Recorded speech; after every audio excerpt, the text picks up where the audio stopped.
नमस्कार, मैं हूं दीपाली राणा। आप देख रहे हैं योर मनी। पर्सनल फाइनेंस से जुड़ा हमारा ये खास शो जो हर रोज हम आप लेकर आते हैं ताकि आपकी मदद कर सकें पोर्टफोलियो को बेहतर बनाने में और साथ ही आपकी ये एडवाइस देने में कि आप अपने पोर्टफोलियो कैसे बेहतर बना सकते हैं, कैसे फाइनेंशियल गोल्स को पूरा कर सकते हैं और कैसे आपकी आगे की फाइनेंशियल प्लानिंग होनी चाहिए। आप अपने तमाम क्वेश्चंस हमें लिखकर भेज सकते हैं। तरीका बेहद आसान है।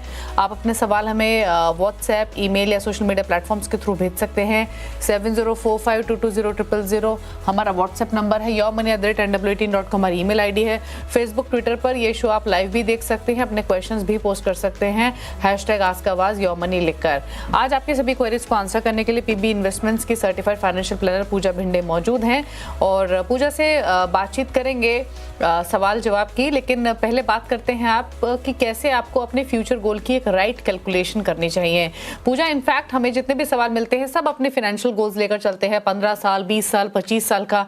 लेकिन एक एडवाइस जो कॉमन है सभी एक्सपर्ट्स के बीच में, वो ये कि आप जो भी अपने गोल को डिफाइन करें उसमें इन्फ्लेशन को ध्यान में रखें। यानी आज की जो 1 करोड़ की कीमत है वो शायद अब से 15 साल बाद 1 करोड़ की कीमत नहीं रहेगी। तो किस तरीके से एक गोल कैलकुलेशन करें इन्फ्लेशन को ध्यान में रखते हुए जब भी कोई भी इन्वेस्टर लॉन्ग टर्म में अपनी फाइनेंशियल प्लानिंग प्लान करे। जी बिल्कुल, thank you so much Deepali for having me today. And बहुत सही आपने इसको इंटरप्रेट किया, क्योंकि काफ़ी हमें कॉलर्स जिस तरीके से सवाल पूछते हैं उनका एक ही पता नहीं 1 करोड़ पे अटक गई है उनकी सीढ़ी के 1 करोड़ चाहिए 10 साल में, 1 करोड़ चाहिए 20 साल में, रिटायरमेंट में 1 करोड़ चाहिए।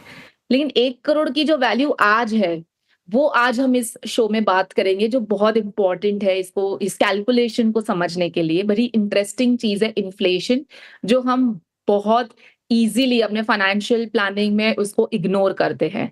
सो इसके लिए हम कहते हैं कि आप जब भी खुद से प्लानिंग करते हैं ना, आप यहाँ तो इस माध्यम से थोड़ा एजुकेशन ले और किस तरीके से सही फाइनेंशियल प्लानिंग करनी है उसकी समझ रख के अपनी फाइनेंशियल प्लानिंग की शुरुआत करें।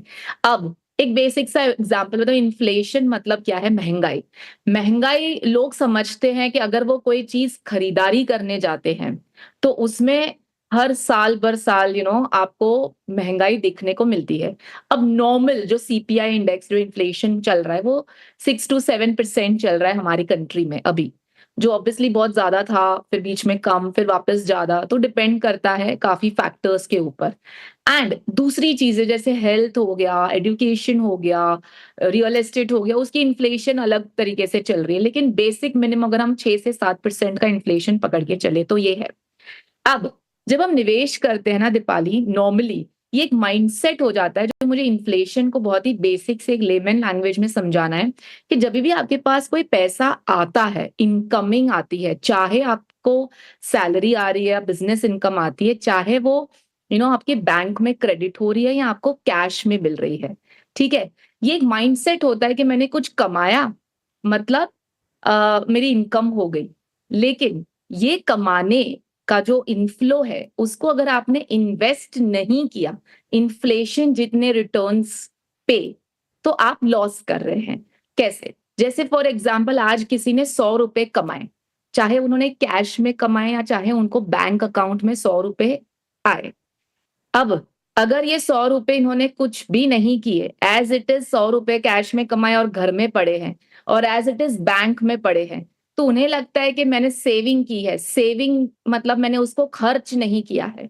लेकिन यही 100 रुपए की वैल्यू 1 साल बाद, जब इन्फ्लेशन जो 6% के हिसाब से हम चलते हैं, वो 106 रुपया हो गई। मतलब 100 रुपए में अगर मुझे एक चीज मिलती थी आज, वो आज 100 रुपए में नहीं मिल रही है, वो 106 रुपए, मतलब मुझे 6 रुपए और देने पड़ेंगे वही सेम चीज लेने के लिए।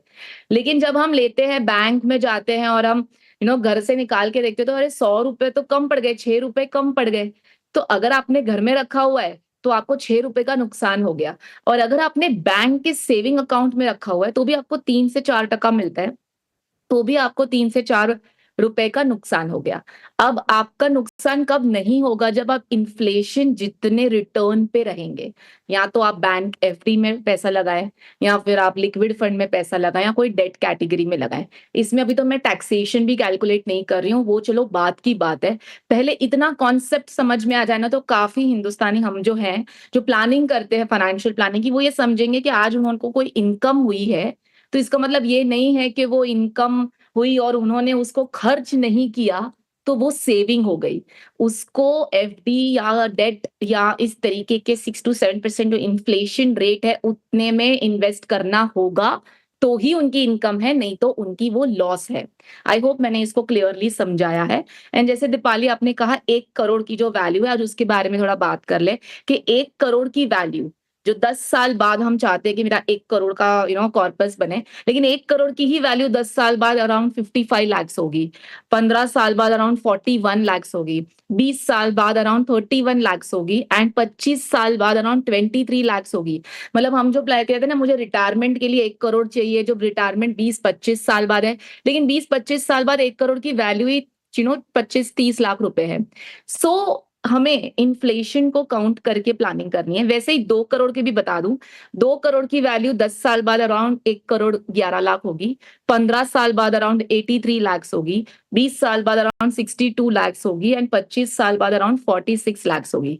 अब जब हम फाइनेंशियल प्लानिंग करते हैं तो कैसे करनी है, जैसे 15 साल में अगर मुझे 1 करोड़ जुटाने हैं, ठीक है, तो 20,000 की एसआईपी लगती है। जैसे हम नॉर्मली कैलकुलेशन करते हैं, आपको लगता है हाँ मुझे 1 करोड़ जुटाने, 20,000 से मैं जुटा लूंगा, लेकिन हमने अभी बात की 15 साल में 1 करोड़ की वैल्यू क्या हो जाएगी, सीधी 41 लाख रुपीस। सो आज जो 1 करोड़ में आ रहा है वो 15 साल बाद 41 लाख में आएगा, तो आपने 20,000 डाल के उतने ही वैल्यू तक का अमाउंट जमा किया। सो ये गलत प्लानिंग हो गई। सो हमें कैसे कैलकुलेट करना है, 1 करोड़ की वैल्यू आज अगर हम देखते हैं 15 साल बाद 6% इन्फ्लेशन पे कितनी होती है, तो अराउंड 2 करोड़ 39 लाख होती है। तो मुझे 15 साल बाद 2 करोड़ 39 लाख जुटाने हैं, ना कि 1 करोड़।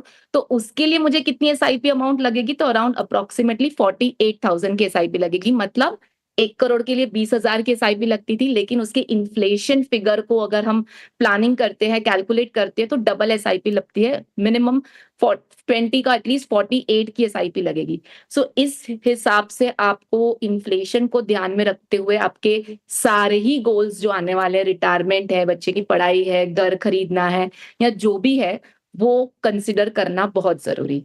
जी ओके चलिए, तो ये आपको बताया गया है, आप लॉन्ग टर्म विजन जो भी लेकर चलें, इन्फ्लेशन को ज़रूर ध्यान में रखें। और एक बेसिक आइडिया आपको स्क्रीन पर मिल भी रहा है कि इन्फ्लेशन को कंसिडर करते हुए क्या वैल्यू रहेगी 10 साल, 15 साल, 20 साल बाद।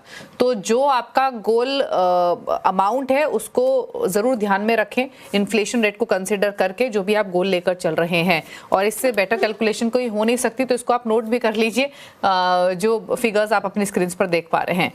चलिए अब बात करते हैं क्वेश्चंस की, और पहली व्यूअर इति चौबे मध्य प्रदेश से हमारे साथ कनेक्टेड है। इति नमस्कार, बताइए क्या सवाल है आपका। मैम मेरा ये क्वेश्चन है कि अभी कौन सी म्यूचुअल फंड में इन्वेस्ट करना बेटर रहेगा, और मेरा 5 लाख का लमसम इन्वेस्टमेंट का इंटरेस्ट है अभी, तो आप मुझे बस सजेशन ये दे दीजिए। और टाइम होराइजन क्या रहेगा इति आपका? 5 इयर्स तक का। ओके 5 इयर्स में 5 लाख की इन्वेस्टमेंट प्लान कर रही हैं, वो भी लमसम। पूछ लेते हैं। अच्छा इति, आपने अपने क्वेश्चन में लिखा था कि आप गोल्ड फंड के बारे में भी जानना चाहती हैं, करेक्ट? हाँ मैम, मैं बेसिकली आरबीआई के जो सॉवरेन गोल्ड बॉन्ड्स आते हैं, तो उसके बारे में भी मुझे इंफॉर्मेशन चाहिए था। ठीक है, पूछ लेते हैं। पूजा, क्या सजेशन रहेगा इनके लिए? ये गोल्ड फंड्स के बारे में जानना चाहती हैं, और गोल्ड ईटीएफ्स हालांकि काफ़ी पॉपुलर रहे हैं रिसेंटली, और अब तो चॉइस भी वही है इन्वेस्ट करने के लिए, प्लस 5 लाख ये डालना चाहती हैं फॉर 5 इयर्स। क्या सजेशन? जी बिल्कुल, थैंक यू सो मच इति। मैं ये कहूंगी कि एक तो आपका जो गोल अमाउंट है and at the same time जो होराइजन है, ठीक है, अमाउंट भी काफी लंबा काफी बड़ा है एंड होराइजन भी है वो भी काफी कम है। सो ज्यादा ऑब्वियसली 100% इक्विटी पोर्टफोलियो हम नहीं सजेस्ट करते, लेकिन 100% गोल्ड में डालना भी मैं नहीं सजेस्ट करूंगी। मेरे हिसाब से आपको डाइवर्सिफाई करना जरूरी है। आपने आपको गोल्ड के बारे में जानना था, तो डेफिनेटली जो गोल्ड ऑप्शंस है, जैसे दीपाली ने भी कहा, गोल्ड ईटीएफ है, गोल्ड म्यूचुअल फंड्स एंड जो सोवरेन गोल्ड बॉन्ड्स जो आप कह रहे थे, लेकिन उसकी फिलहाल कोई ट्रांच नहीं है एंड आगे कब आने उसकी भी कोई जानकारी नहीं है। तो अगर आपको अभी निवेश करना है तो आप कोई भी गोल्ड म्यूचुअल फंड में डाल सकते हैं, गोल्ड ईटीएफ में डाल सकते हैं, लेकिन 5 लाख का 10 to 15% ही हम कहेंगे आप गोल्ड में निवेश करें। आप पोर्टफोलियो का बहुत ज्यादा एक्सपोजर आप गोल्ड में ना लें। एंड इससे भी एक और बढ़िया बात, अगर आप लमसम पैसा डाल रहे हो और आपको गोल्ड भी चाहिए, तो मेरे हिसाब से एक मल्टी एसेट कैटेगरी भी बढ़िया कैटेगरी है, जिसमें आपको इक्विटी भी मिल जाएगा अराउंड 50% के आसपास, डेट भी मिल जाएगा, जो शॉर्ट टर्म होराइजन है तो वो लमसम के हिसाब से थोड़ा रिस्क आपका डिवर्सिफाई हो जाएगा, और उसमें गोल्ड भी आ जाएगा, आपको 10-12% तक गोल्ड भी मिल जाएगा। सो मेरे हिसाब से मल्टी एसेट एक बहुत अच्छा विकल्प है। निपॉन इंडिया मल्टी एसेट मैंने एक ऑप्शन दिया है, ICICI मल्टी एसेट। अगर एक 100% इक्विटी फंड भी डालना है तो एक फ्लेक्सी कैप कैटेगरी आप डाल सकते हैं, कोई भी फ्लेक्सी कैप फंड आप ले लें, HDFC फ्लेक्सी कैप है, पराग पारेख फ्लेक्सी कैप है, इन्वेस्को फ्लेक्सी कैप है, इनमें से कोई भी। और अगर प्योर गोल्ड फंड में ही थोड़ा बहुत डालना है तो कुछ फंड्स के नाम दिए, जैसे मैंने SBI या कोटक का गोल्ड फंड, या तो फिर एडलवाइज में gold and silver ETF fund भी है, जिसमें आपको गोल्ड के साथ साथ सिल्वर में भी अगर निवेश करना है तो दोनों एक ही फंड के थ्रू हो सकता है। सो इतने ऑप्शंस हैं। ये सिलेक्शन जो है वो आपकी रिस्क के हिसाब से, आपके करंट पोर्टफोलियो में और क्या क्या है उस हिसाब से, एंड आपकी एग्जैक्ट गोल की क्या टेन्योर और एग्जैक्ट अमाउंट क्या आप प्लान कर रहे हैं, उस हिसाब से कितना रिटर्न बनना चाहिए, उस हिसाब से आप डिसीजन लें। ओके, चलिए, तो ये सलाह आपको दी गई है, अकॉर्डिंगली आप स्ट्रैटेजी बना सकती हैं। बात करते हैं अब आयुष से, अगले व्यूअर है हमारे साथ इंदौर से। आयुष, गुड इवनिंग, पूछिए सवाल। जी गुड इवनिंग। तो मेरा क्वेश्चन ये है कि currently I am 27 years old, मैं अभी मंथली 20,000 SIP कर रहा हूँ। मेरा प्लान है 30 इयर्स में 5 करोड़ प्लस का कॉर्पस बनाना। सो अभी मेरा करंटली 4 फंड्स में SIPs आता है, 20,000 के 4 टुकड़े होते हैं। तो currently Tata digital India fund, ICICI Prudential Nasdaq 100 index fund, Navi Nifty 50 index और Zerodha Nifty large mid cap 250 index, ये 4 में डाइवर्सिफाइड है। So I want to know कि वेदर डू आई फर्दर और कुछ फंड्स ऐड करना चाहिए, या is this good enough? Strategy क्या होनी चाहिए मूविंग अहेड? ओके, 20,000 की मंथली SIP है, 8,000 per month Zerodha Nifty large mid 250 में, 4,000 ईच डालना है Tata digital, ICICI Pru Nasdaq और नवी निफ्टी 50 इंडेक्स फंड में। 30 इयर्स का होराइजन है, 5 करोड़ का टारगेट है। बताइए क्या सजेशन? अच्छी बात है कि यंग इन्वेस्टर हैं और सही समय पर इन्होंने SIP शुरू करी है, क्या सलाह रहेगी? जी बिल्कुल, लेकिन आपने ध्यान दिया होगा आज हमने इन्फ्लेशन की बात की है, सो 5 करोड़ के अमाउंट को अगर मुझे 30 इयर्स में जुटाना है तो अराउंड 14,500 की SIP से मैं इजीली जुटा सकती हूँ। लेकिन और इनकी SIP तो 20,000 की चल रही है, तो ये तो वैसे ही प्लस में चल रहा है, लेकिन इन्फ्लेशन को ध्यान में रखना है आयुष। सो 5 करोड़ की वैल्यू 30 साल बाद जो होगी उस हिसाब से प्लानिंग करनी है। तो मेरे हिसाब से एटलीस्ट 3 गुना ज्यादा SIP अमाउंट होना चाहिए आपका, अराउंड 60-70,000 तक की SIP अमाउंट होनी चाहिए अगर इन्फ्लेटेड वैल्यू पे अगर हमको प्लानिंग करनी है तो। सो ऑब्वियसली 20 से शुरुआत की है, एक ही शॉट में आप नहीं बढ़ा सके तो स्टेप अप SIP का आप इस्तेमाल कर सकते हैं। Every year annual step up दे आप 10%, 12%, जिस हिसाब से कंफर्टेबल है तो उस हिसाब से प्लानिंग करें। यहाँ हो जाती है आपकी टारगेट प्लानिंग। फंड्स के मामले में मेरे को ना थोड़ा ऐसा समझना है कि एक तो आपने बहुत ज्यादा डाइवर्सिफाई किया है in terms of the category, मतलब एक सेक्टोरल फंड है जो सिर्फ टेक्नोलॉजी डिजिटल इंडिया जो है, एक नैस्डैक है जो इंटरनेशनल कंप्लीट इंटरनेशनल फंड है, बाकी आपने इंडेक्सेस लिए हुए हैं।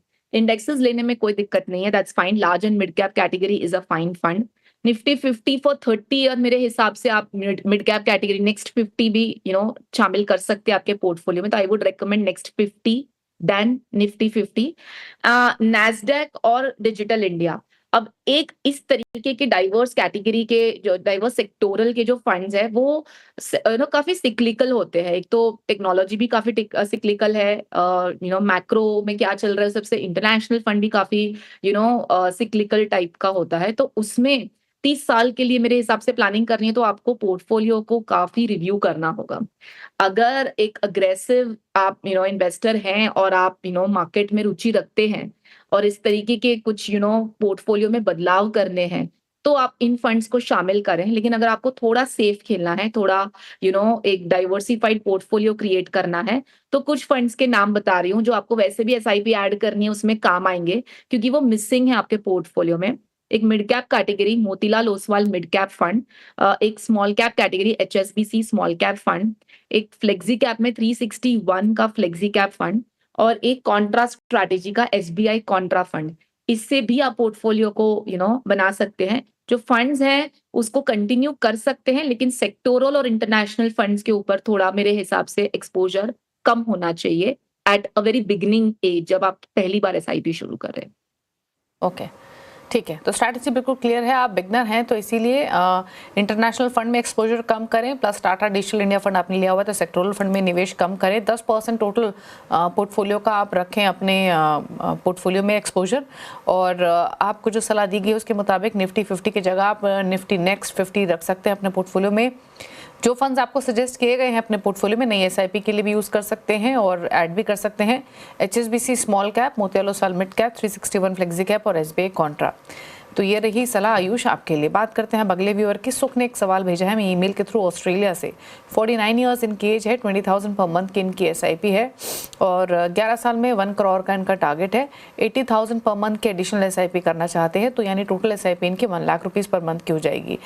जो टारगेट है इनका 1 करोड़ का है, जानना चाहते हैं क्या वो मुमकिन है। टाटा स्मॉल कैप में 10,000 per month, Nippon India small cap में 10,000 per month, Motilal Oswal Nifty 50 index में इन्होंने लमसम 6 लाख डाले हुए, 6 लाख डाले हैं HDFC Nifty next 50 index fund में। बताइए पूजा, क्या सजेशन? जी बिल्कुल, सबसे बढ़िया बात है दीपाली के इंटरनेशनल व्यूअर्स हमें इस तरीके से फॉलो कर रहे हैं एंड काफ़ी रुचि दिखा रहे हैं इंडियन इक्विटी मार्केट्स में निवेश करने के लिए म्यूचुअल फंड के द्वारा। So that's a very good thing for us. So बहुत ही अच्छा लगा आपका सवाल देख के। सबसे पहले जैसे हम आज बात करें 1 करोड़ आपको जुटाने 11 साल में, तो उसके लिए आपको 37,000 की एसआईपी लगेगी। अभी आपकी करंट एसआईपी 20,000 की चल रही है, लेकिन अगर हम ये 6 लाख जो आपने अभी डाले हैं अगर उसको भी इनकॉर्पोरेट करें तो आपको सिर्फ 28,500 की एसआईपी से भी ये गोल आप इजीली हासिल कर सकते हैं। सो थोड़ा सा ही गैप है, लेकिन आप इंडियन इन्फ्लेशन के हिसाब से प्लानिंग करेंगे जो 6 से 7% के हिसाब से चल रहा है। सो 1 करोड़ की वैल्यू 10 साल में आधी हो जाएगी, तो वो आधी के हिसाब से आपको एसआईपी अमाउंट जो है वो डबल करना होगा। मतलब मेरे हिसाब से 28,000 के जगह पे आप लोग एटलीस्ट 50,000 की एसआईपी आपकी होनी चाहिए। लेकिन आपको इस पैसे को 10 साल बाद कहाँ यूज करना है, क्या गोल है, अगर आपकी कंट्री में यूज करना है और वहां पे इन्फ्लेशन इतना नहीं है तो वो एक राइट मैच हो सकता है इस तरीके की प्लानिंग करके कि टारगेट अमाउंट क्या है।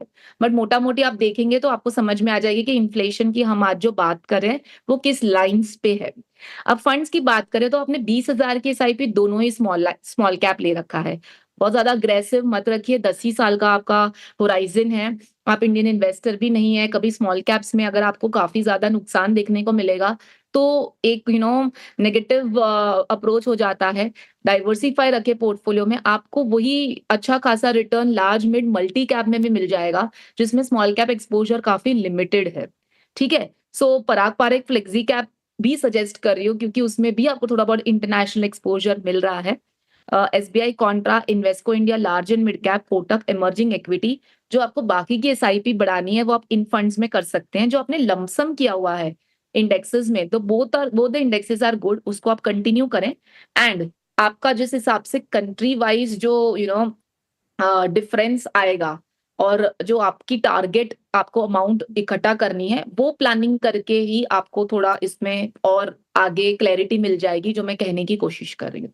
जी ओके, चलिए, तो ये स्ट्रैटेजी आपको मिली है, सो अकॉर्डिंगली आप प्लान कर सकते हैं। रुक रहे हैं एक ब्रेक के लिए, ब्रेक के उस पर कुछ और क्वेश्चंस को करेंगे शामिल, जल्द वापस आते हैं।